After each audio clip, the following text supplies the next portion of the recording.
Hello everyone, this is Professor MH. In today's video we will discuss leverages, all types. Leverages मैंने last video में आपको introduction भी बताया था कि लिवरेजेस मतलब क्या होता है, कितने टाइप के लिवरेजेस होते हैं और उसका प्रैक्टिकल क्वेश्चन भी कराया था। फिर एक नए प्रैक्टिकल क्वेश्चन के साथ हम लोग आज देखेंगे कि लिवरेजेस को लॉजिकली कैसे सॉल्व करना है। ये जो लिवरेज है ये आपको एप्लीकेबल है बैफ वालों के लिए, एमकॉम वालों के लिए, और जो भी प्रोफेशनल कोर्स है उसमें ये लिवरेज आता है। तो आप इसको गो थ्रू करेंगे तो आपको इसका लॉजिक समझ में आएगा। ये लॉजिक समझने के लिए इसको और डीप में अगर आपको समझना है तो मेरे जो प्रीवियस वीडियो है जिसमें मैंने इंट्रोडक्शन दिया था वो समझना ज़रूरी होगा, क्योंकि वो समझेंगे तो आपको इसका लॉजिक समझ में आएगा। यहाँ पे भी यही क्वेश्चन में मैं ट्राई करूँगा कि इसका लिवरेज का फिर से आपको लॉजिक बता सकूँ और उसका प्रैक्टिकल क्वेश्चन को कैसे लॉजिकली सॉल्व करना है वो देख लेंगे। तो let's start with the question first. Question दिया है calculate operating leverage, financial leverage, combined leverage and earning after tax from the following information of 3 firms। 3 firm दिया है, 3 कंपनीज दी है, उनका आपको ऑपरेटिंग लिवरेज निकालना है, फाइनेंशियल लिवरेज निकालना है, कंबाइंड लिवरेज निकालना है, अर्निंग आफ्टर टैक्स निकालना है। याद रखना अकाउंट्स के अंदर फाइनेंशियल अकाउंट हो, कोई भी अकाउंट्स हो, उसके अंदर आपका आधा काम तभी हो जाता है जब आपको समझ में आता है कि आपको करना क्या है। तो हम लोग को ऑपरेटिंग, फाइनेंशियल, कंबाइंड और अर्निंग आफ्टर टैक्स निकालना है। अब आगे का क्वेश्चन क्या बोलता है, ये देखो ये इन्फॉर्मेशन दिया है, ये कंपनी फर्म ए है, ये फर्म बी है, ये फर्म सी है और इसका कुछ डेटा दिया है। आई बात समझ में? अब डेटा को इतना ज़्यादा फोकस नहीं करना है, अपने को सिर्फ ये फोकस करना है क्वेश्चन के अंदर कि निकालना क्या है। तो निकालना ऑपरेटिंग है, फाइनेंशियल है, कंबाइंड है, अर्निंग आफ्टर टैक्स है। अब मैं आपको बता दूं इसका लॉजिक के थ्रू हम लोग करेंगे। ये वाला डेटा अभी हम लोग रेफर नहीं करेंगे, बाद में रेफर करेंगे, लेकिन याद रखना लिवरेजेस आप बैफ लेवल पे पढ़ो, एमकॉम लेवल पे पढ़ो या आईपीसीसी लेवल पे पढ़ो, कोई भी लेवल पे पढ़ो, आपको लॉजिक मैं बता रहा हूं वो ध्यान से सुनना। तो इसके लिए क्या करना है, आपको एक फॉर्मेट ध्यान में रखना है। फॉर्मेट कौन सा? एकदम सिंपल है, देखो आपको स्क्रीन पे आएगा तो आपको समझ में आएगा। सबसे पहला हम लोग कोई भी चीज़ है, कोई भी बिजनेस है, उसमें मेन क्या होता है? मेन क्या होता है? सेल्स होता है। तो सबसे पहले क्या लिखने का? सेल्स लिखने का। मैंने यहाँ एग्जाम्पल दिया है फर्नीचर का, मतलब फर्नीचर बंदे का बिजनेस है फर्नीचर को बना के बेचना। तो सबसे पहले वो फोकस क्या करेगा, भाई मेरा सेल्स कितना हो रहा है, उसके हिसाब से वो आगे का प्रोडक्शन बढ़ाएगा। अब सेल्स किया तो सेल्स करने में सबसे पहला खर्चा क्या आएगा? भाई फर्नीचर तू सेल कर रहा है ना, तो फर्नीचर को बनाने का खर्चा, जिसको हम लोग क्या बोलते हैं? Variable cost. तो फर्नीचर आप जब तक नहीं बेच सकते जब तक आप उसका रॉ मटेरियल नहीं खरीदोगे, दैट इज कॉल्ड वेरिएबल। तो ये वेरिएबल कॉस्ट आपको माइनस करना है, तो आपको क्या मिलेगा? कंट्रीब्यूशन।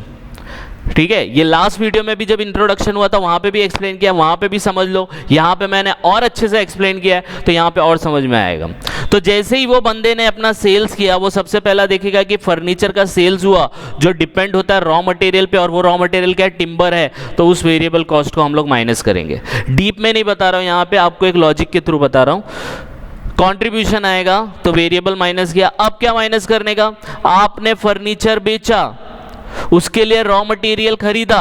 अब रॉ मटेरियल खरीदा, और कौन से खर्चे हो सकते हैं?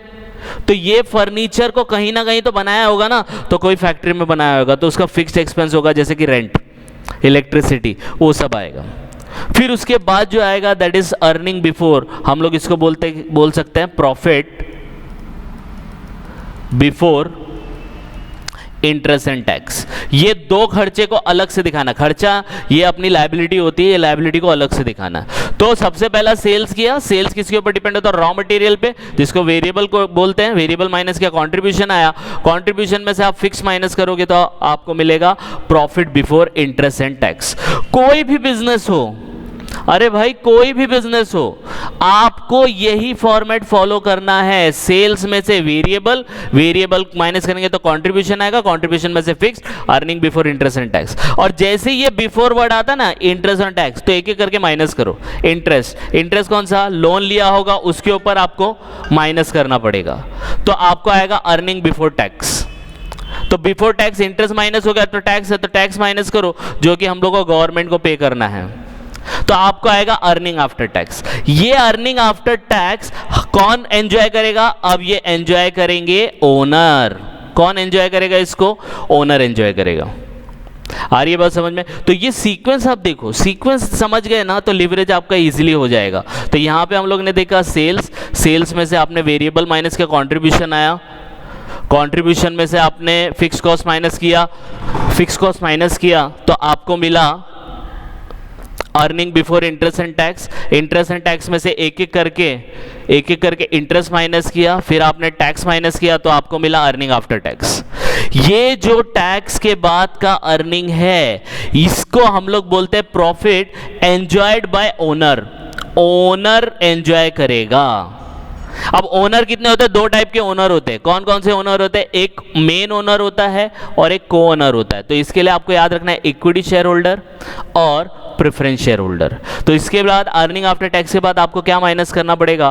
प्रेफरेंस डिविडेंड माइनस करना पड़ेगा जो को ओनर्स होते हैं। तो आपको मिलेगा profit available to equity shareholder. फिर इसके अंदर से आपको इक्विटी जो मेन ओनर है उनको कुछ शेयरिंग देना पड़ेगा प्रॉफिट का, that is called equity dividend. तो आपको मिलेगा रेसिडुअल अर्निंग। ये बिजनेस में रिजर्व्स एंड सरप्लस में जाके रुक जाएगा।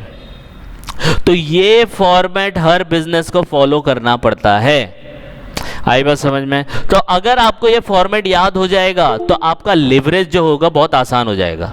तो लिवरेज, आई होप ये आपको फॉर्मेट समझ में आया। ये फॉर्मेट समझ में आ गया। अब क्या करने का? लिवरेज निकालने के लिए आपको याद रखना है एक ही चीज, वो है अल्फाबेट बी। क्या याद रखना है? अल्फाबेट बी याद रखना है। अब ये बी कैसा? तो देखो, ध्यान से देखो, कंट्रीब्यूशन है तो कंट्रीब्यूशन और ये वाला, और फिर यहां पे कंट्रीब्यूशन टू ईबीआईटी, फिर ईबीआईटी टू ईबीटी। देखो बी बन गया कि नहीं बन गया? बस ये बी अगर आपने याद रख लिया तो आपका लिवरेज पूरा कैलकुलेट हो जाएगा। क्योंकि ये जो हुआ ना कंट्रीब्यूशन अपॉन ईबीआईटी, ये आपका हो गया operating leverage. EBIT upon EBT हुआ, ये आपका हो गया फाइनेंशियल लिवरेज। और जब इन दोनों को आप कंबाइंड करोगे तो आपको मिलेगा कंबाइंड लिवरेज। आई बात समझ में? यस और नो? तो ये बी फॉर्मेट याद रखना है। तो अब देखो हम लोग ने क्वेश्चन में फॉर्मेट ड्रॉ किया है, सॉल्यूशन में चलते हैं। तो ये सॉल्यूशन दिया है, इसको मैं पहले ब्लैंक कर देता हूं जिसकी वजह से आपको इसको समझ में आपको इसको जल्दी आ जाएगा। तो सबसे पहले क्या करना है, आपको पता है तीन, आपके पास कितना है? तीन फर्म है। कितनी फर्म है आपके पास? तीन है, ए बी सी। क्वेश्चन में देख लेते हैं। ये आपका ए बी सी करके फर्म है, बराबर है। तो अब इसको हम लोग ड्रॉ करेंगे। तो सबसे पहला हम लोग को क्या ड्रॉ करना है? फर्म ड्रॉ करना है। तो सबसे पहले ऊपर लिखेंगे फर्म ए बी एंड सी। आ रही है बात समझ में? फर्म ए बी एंड सी आपको लिखना है, ठीक है। अब आप जाते हो डेटा के ऊपर। तो डेटा अब हम लोग यहाँ पे से यूज करेंगे। तो अपने पास क्या डेटा है वो डेटा लेने का। पहला क्या, एक एक करके जाओ। आउटपुट यूनिट कितना है? 60,000, 15,000, 1 लाख। तो लिखो यहाँ पे, उसके नीचे लिखने का 60,000, 15,000, 1 लाख। हो गया, एकदम सिंपल है। कुछ है डाउट इसके अंदर? नहीं है। फिर क्या करने का, जब भी लिवरेज का क्वेश्चन आएगा ना तो you have to write per unit and amount. ये पर यूनिट और अमाउंट आपको लिखना है। तो पर यूनिट अमाउंट यहाँ पे मैंने लिख दिया, यहाँ पे भी मैंने 2 कॉलम बना लिया एक एक फर्म का, और यहाँ पे भी आपका 2 कॉलम बन गया पर यूनिट अमाउंट। ये आपको लिखना है। फिर क्या करना है आपको कुछ नहीं करना है। जो फॉर्मेट हम लोग ने लिखा था, कौन सा फॉर्मेट था? ये वाला फॉर्मेट।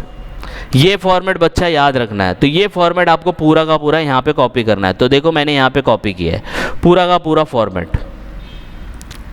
ये देखो, ये फॉर्मेट याद हो जाएगा, आपका बैप भी क्लियर हो जाएगा, आपका एमकॉम भी क्लियर हो जाएगा, आपका आईपीसीसी भी क्लियर हो जाएगा। और इसका मैंने लॉजिक अभी आपको एक्सप्लेन किया, और एक और वीडियो अवेलेबल है इंट्रोडक्शन, वहां जाके और देखेंगे। तो 1-2 बार देखेंगे, रेफर करेंगे तो आपको इसका ग्रिप मिल जाएगा।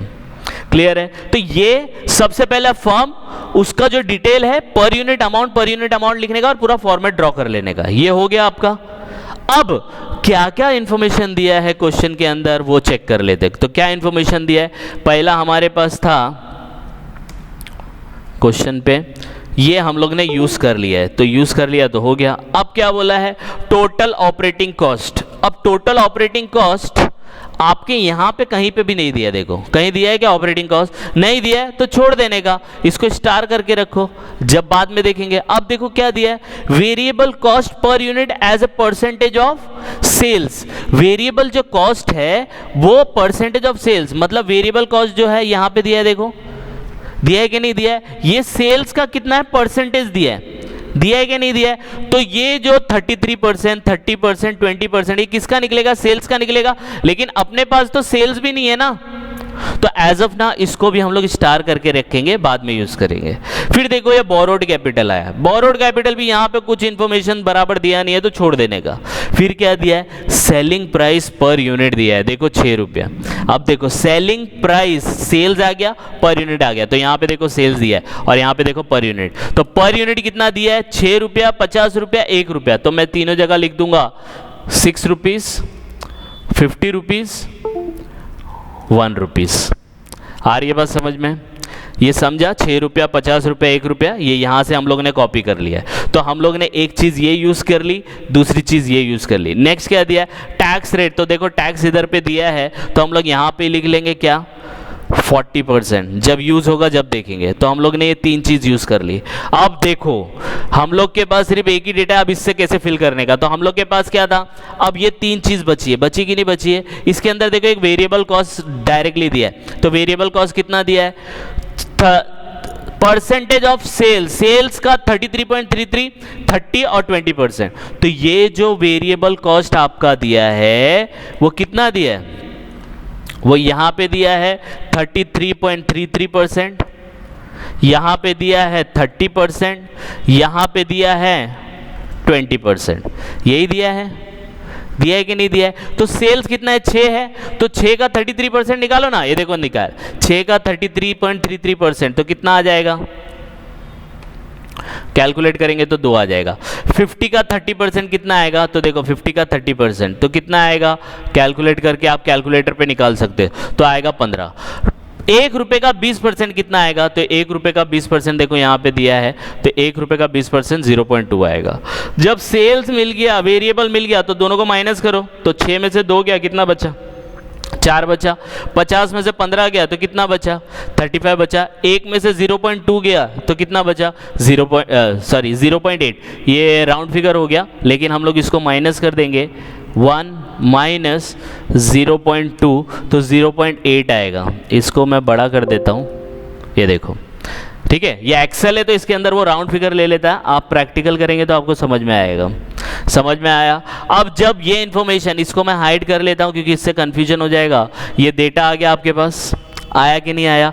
अब ये जब पर यूनिट है, यूनिट्स इधर दिया है तो मल्टीप्लाई करके नहीं लिख सकते हो? 60,000 इंटू 6 कितना आएगा? 60,000 इंटू 6 देखो यहाँ पे दिया है, तो आप इसको मल्टीप्लाई करेंगे आएगा तो 3,60,000। 60,000 इंटू 2 तो कितना आ जाएगा? 1,20,000। 60,000 इंटू 4 कितना आ जाएगा? 2,40,000। सेम वे में 15,000 इंटू 50 मल्टीप्लाई करते जाओ, 15,000 इंटू 15 मल्टीप्लाई करते जाओ, 15,000 इंटू 35। सेम 1 लाख का 1 से मल्टीप्लाई करेंगे तो 1 लाख आएगा, 0.2 से करेंगे तो 20,000, 0.8 से करेंगे तो 80,000। समझ में आया कि नहीं आया? यस और नो? यस और नो? समझा कि नहीं समझा? ओके, अब इतना डेटा हो गया। हम लोग ने क्या क्या यूज़ कर लिया? यहाँ से मैं आपको ये रब कर देता हूँ। हम लोग ने ये यूज़ कर लिया, ये यूज़ कर लिया, ये यूज़ कर लिया, ये यूज़ कर लिया। अब बचा कितना? एक ये पार्ट बचा और एक ये पार्ट बचा। तो टोटल ऑपरेटिंग कॉस्ट, ऑपरेटिंग मतलब बिजनेस को ऑपरेट करने का खर्चा। तो बिजनेस को ऑपरेट करने का खर्चा 2 ही था ना, एक वेरिएबल कॉस्ट था, एक फिक्स कॉस्ट था। तो वेरिएबल आ गया 1,20,000, तो फिक्स कॉस्ट कितना है? तो टोटल बच्चा इधर पे दिया है टोटल कितना दिया है? 1,90,000। यहाँ पे 1,90,000 दिया है और यहाँ पे वेरिएबल कितना है? 1,20,000। तो फिक्स कितना आएगा? तो 1,90,000 में से 1,20,000 माइनस करो ना, तो आपको मिलेगा 70,000। तो आपका 70,000। सेम वे में यहाँ पे कितना है? फॉर्म बी में 3,65,000 है टोटल ऑपरेटिंग कॉस्ट। उसमें से वेरिएबल कॉस्ट कितना है? 2,25,000। तो माइनस करो ना, तो 2,25,000 माइनस करेंगे 3,65,000 में से, तो 2,25,000 माइनस होगा तो आपको मिलेगा 1,40,000। सेम वे में इधर कितना है? 35,000 है, तो 35,000 में से 20,000 तो वेरिएबल है, माइनस करो तो 15,000 आ जाएगा। और एक बार ये तीनों अमाउंट आ गए तो नीचे का अमाउंट निकालना आसान हो जाएगा, क्योंकि कंट्रीब्यूशन में से फिक्स कॉस्ट, जब इन दोनों में से ये माइनस होता है तो earning before interest and tax आता है। तो 2,40,000 में से 70 गया, कितना बचा? 1,70,000। 5,25,000 में से 1,40,000 गया तो कितना बचा? 3,85,000। 80 में से 15 गया तो कितना बचा? 65,000। देखो बन गया ना, यहां तक हम लोग ने फिल कर दिया कि नहीं कर दिया। अब ये पार्ट बचा है, अब इंटरेस्ट है, तो हम लोग ने ये वाला भी यूज कर लिया, बचा गया एक ही सेंटेंस बचा है। तो देखो ध्यान से देखो क्या है, 10% ऑफ बोरोड कैपिटल, बोरोड मतलब लोन लिया, बोरोड मतलब किसी से लेना, तो 10% लोन लिया, तो लोन पे क्या आता है, इंटरेस्ट आता है कि नहीं आता है, तो 10% ऑफ 4 लाख, 10% ऑफ 8 लाख और नील, यहां पे जीरो आ जाएगा। तो अगर आपने 4 लाख का लोन लिया है तो 4 लाख पे 10% कितना होगा, 40,000। तो यहां पे देखो इंटरेस्ट लिखा है, 4 लाख का 10% दिया है कि नहीं दिया है, तो ये यहां पे आ जाएगा 40,000। सेम वे में यहां पे कितना लोन लिया, 8 लाख लिया है, 8 लाख का 10% कितना हो जाएगा, 80,000। कैलकुलेटर यूज कर सकते हो, देखो 8 लाख का 10% तो आ जाएगा 80,000, और यहां पे जीरो आ जाएगा क्योंकि आपने कोई भी लोन नहीं लिया है। तो आपने ये सब यूज कर लिया, अब सब यूज कर लिया, अब यहां पे देखने की जरूरत नहीं है, अब इसको फिल करेंगे। अब फिल कैसे करेंगे, इंटरेस्ट भी आ गया, तो ये दोनों अमाउंट है, तो आपको पता है कि इसमें से अगर आपने लेस किया इंटरेस्ट तो आपको अर्निंग बिफोर टैक्स आएगा। तो 170 में से 40 गया तो कितना बचा, 130। 3,85,000 में से 80 गया तो कितना बचा, 3,05,000। 65,000 में से जीरो गया तो कितना बचा, 65,000। आ रही बात समझ में, तो यहां तक हम लोग ने फिल कर लिया। अब टैक्स दिया, देखो नीचे लेस दिया टैक्स, तो 40% माइनस करो ना, तो सब में से 40% माइनस होगा, तो 1,30,000 का देखो 40% निकालने का। फिर 3,05,000 का देखो यहां पे लिखा है 40%। फिर सेम वे में 65,000 का 40%। तो इनको जब आप निकालोगे तो आपको मिलेगा ये अमाउंट। तो 1,30,000 का 40% 52,000, 3,05,000 का 40% 1,22,000, 65,000 का 40% 26,000। बस दोनों को माइनस करो, अर्निंग बिफोर टैक्स है तो अर्निंग आफ्टर टैक्स आ जाएगा। तो इन दोनों को जब आप माइनस करोगे तो आपको आंसर मिलेगा 78,000। इसको माइनस करेंगे तो आपको आंसर मिलेगा 1,83,000। इन दोनों को माइनस करेंगे तो आपको आंसर मिलेगा 39,000। तो आपके क्वेश्चन में यही बोला था अर्निंग आफ्टर टैक्स तक निकालना है। तो ये देखो अर्निंग आफ्टर टैक्स आ गया, अपना ये पूरा फिल हो गया। अगर आपको चाहिए तो ये भी लिख सकते हो, ये जो नीचे का ये दोनों अमाउंट नहीं दिया है तो ये 0,0 होके सीधा 78 ही आएगा। यहाँ पे भी ये दोनों अमाउंट नहीं दिया है तो ये 0,0 होके कितना आ जाएगा, 1,83,000, और ये भी नहीं दिया है तो ये अमाउंट आ जाएगा। समझ में आया? एक बार ये पूरा फॉर्मेट रेडी हो गया, एक बार ये पूरा फॉर्मेट रेडी हो गया तो आपको मैंने बताया था यहाँ पे कि आपको ये बी याद रखना है। क्या याद रखना है? ये बी याद रखना है। तो कंट्रीब्यूशन से स्टार्ट करने का ईबीआईटी, फिर ईबीआईटी से स्टार्ट करने का ईबीटी, और फिर कंट्रीब्यूशन से अर्निंग बिफोर टैक्स तक लेने का। तो देखो कैसे होएगा। तो पहला हम लोग क्या करेंगे, कंट्रीब्यूशन से ईबीआईटी लेंगे, तो इसको हम लोग क्या बोलते हैं, ऑपरेटिंग लेवरेज। तो यहाँ पे हम लोग लिखेंगे पहला ऑपरेटिंग लेवरेज, जिसका फॉर्मूला होगा कंट्रीब्यूशन अपॉन ईबीआईटी। तो मैं यहाँ पे आपको हाईलाइट कर देता हूँ तो आपको समझ में आएगा। ये देखो ये हो गया आपका, इसको डार्क कर देंगे हम लोग, ये वाला कंट्रीब्यूशन अपॉन ईबीआईटी बराबर है। अब ये दोनों का कंट्रीब्यूशन कितना है, कंट्रीब्यूशन है 2,40,000 डिवाइड बाय 1,70,000, यही है ना। देखो इन दोनों को हाईलाइट करता हूं मैं, और इधर पे होगा 5,25,000 और 3,85,000। आ रही है बात समझ में, यस और नो? तो इन दोनों को डिवाइड कर दो, तो कंट्रीब्यूशन डिवाइड बाय ईबीआईटी, तो कंट्रीब्यूशन है 2,40,000 1,70,000, तो डिवाइड करो। देखो 2,70,000 डिवाइड बाय 2,40,000 डिवाइड बाय 1,70,000, तो आपका आंसर आ जाएगा 2 डिजिट तक लेने का 1.41। सेम वे में यहाँ पे करना है 5,25,000 डिवाइड बाय 3,85,000, तो 5,25,000 देखो यहाँ पे दिया है डिवाइड बाय 3,85,000, तो आएगा 1.36। सेम वे में यहाँ पे करना है 80,000 डिवाइड बाय 65, तो देखो यहाँ पे 80,000 डिवाइड बाय 65, आंसर आएगा 1.23। तो ये तो हो गया आपका क्या, ऑपरेटिंग लेवरेज। अब फाइनेंशियल लेवरेज का मैंने बताया था EBIT upon EBT, EBIT upon EBT. तो ईबीआईटी अपॉन ईबीटी तो हम लोग को यही वाला, ये वाला यहां पे से हटा के